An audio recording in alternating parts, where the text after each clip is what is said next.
Where the fuck is Bob Iger? Disney is no stranger to controversy, but the latest revelation has left fans and insiders reeling. In a jaw-dropping interview with ABC News, CEO Bob Iger reportedly stated, "We don't need Rachel anymore," referring to Rachel Zegler, the lead actress in Disney's live-action Snow White.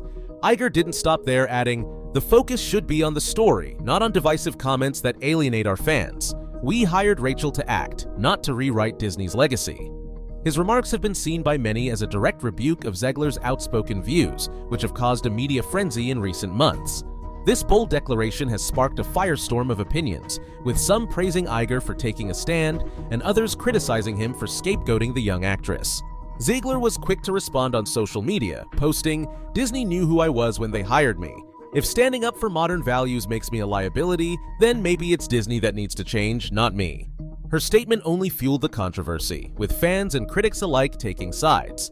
Some called Zegler brave for challenging Disney, while others accused her of biting the hand that fed her. But what does this mean for Disney?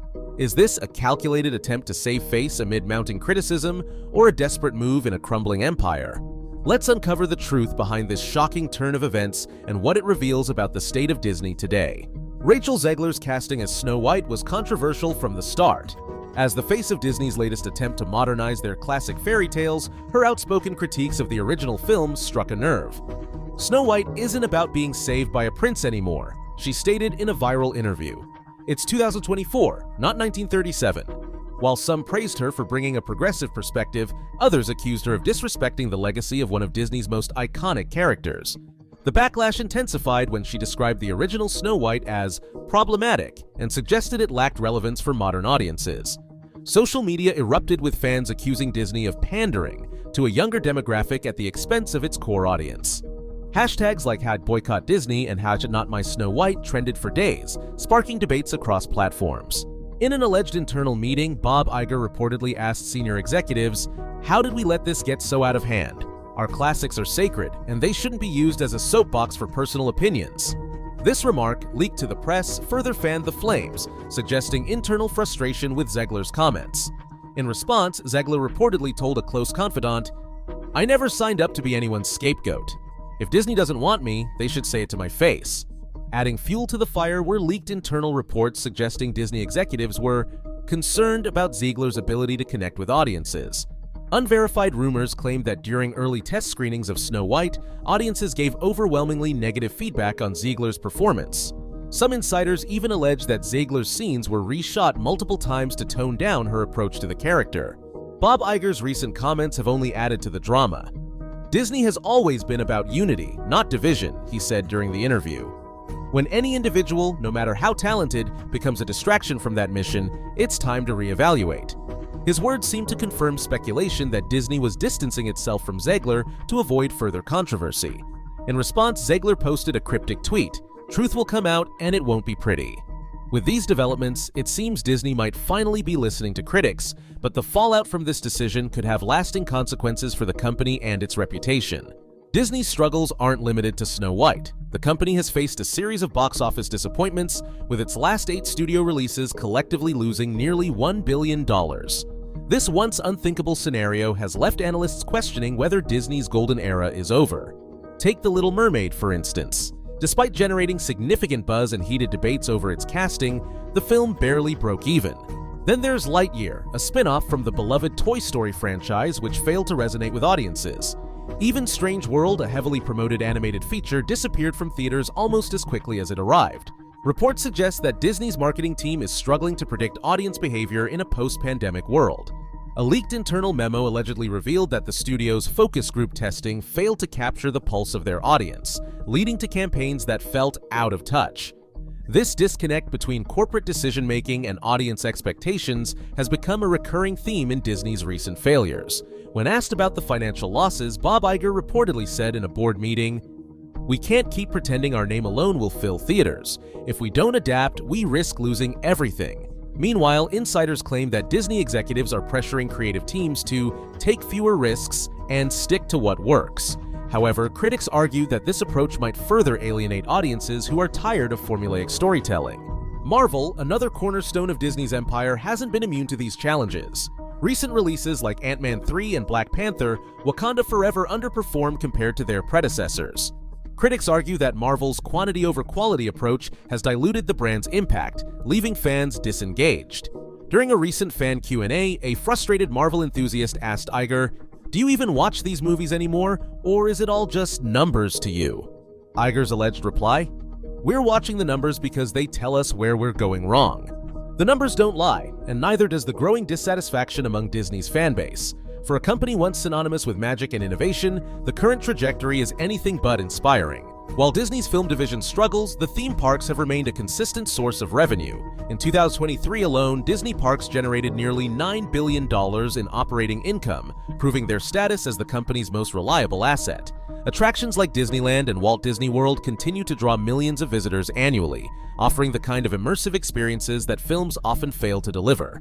Even controversial movies like The Little Mermaid and the upcoming Snow White have indirectly benefited the parks. Merchandise tied to these films, whether fans love or hate the movies, flies off the shelves, and park attractions themed around these characters continue to draw crowds. This symbiotic relationship helps Disney capitalize on every project, no matter how it performs in theaters. However, critics argue that the parks themselves have become a symbol of Disney's broader challenges. A family of 4 now spends an average of $1,200 for a single day at Disneyland, leading to accusations that Disney is pricing out middle-class families.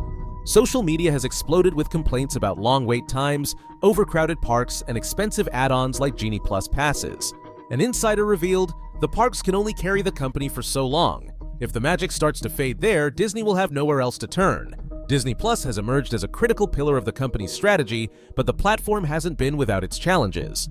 While it's home to beloved classics and original series, Disney Plus has struggled to balance content quality with the high costs of production. For instance, while movies like Lightyear and The Little Mermaid underperformed in theaters, they found a second life on Disney Plus. However, this hasn't always translated to significant subscriber growth. Insiders claim that the churn rate, subscribers leaving after watching a specific series, is a growing concern. Additionally, Disney's recent decisions to censor or alter content on Disney Plus have sparked fierce debates. Reports suggest that a transgender storyline was removed from Pixar's upcoming series Win or Lose, sparking backlash from advocates for representation. These controversies raise questions about Disney's commitment to inclusivity and its ability to navigate complex cultural landscapes. Bob Iger reportedly commented on the challenges of streaming during a recent investor call. "We need to rethink how we approach content on Disney Plus. Streaming isn't about quantity, it's about creating experiences that keep people coming back." Bob Iger's comments about Rachel Zegler mark a pivotal moment for Disney. Whether it's a sign of changing priorities or a reactionary move, one thing is clear: the company is at a crossroads. With mounting challenges in film, streaming, and fan engagement, Disney must decide whether to double down on controversy or return to the storytelling magic that once defined them. As we await the release of Snow White and other upcoming projects, the stakes have never been higher. Can Disney reclaim its former glory, or is this the beginning of the end for the House of Mouse? Let us know your thoughts in the comments below. Your opinions could shape the future of this beloved brand. Another challenge facing Disney is the growing fatigue among its fan base. With a near-constant barrage of sequels, remakes, and spin-offs, many viewers feel overwhelmed and underwhelmed by the lack of originality. Longtime fans argue that Disney's attempt to modernize classics while also capitalizing on nostalgia has created a disconnect that leaves both new and old audiences unsatisfied. Take Star Wars, for example. Once a cultural phenomenon, the franchise now struggles to find its footing amidst a crowded streaming landscape.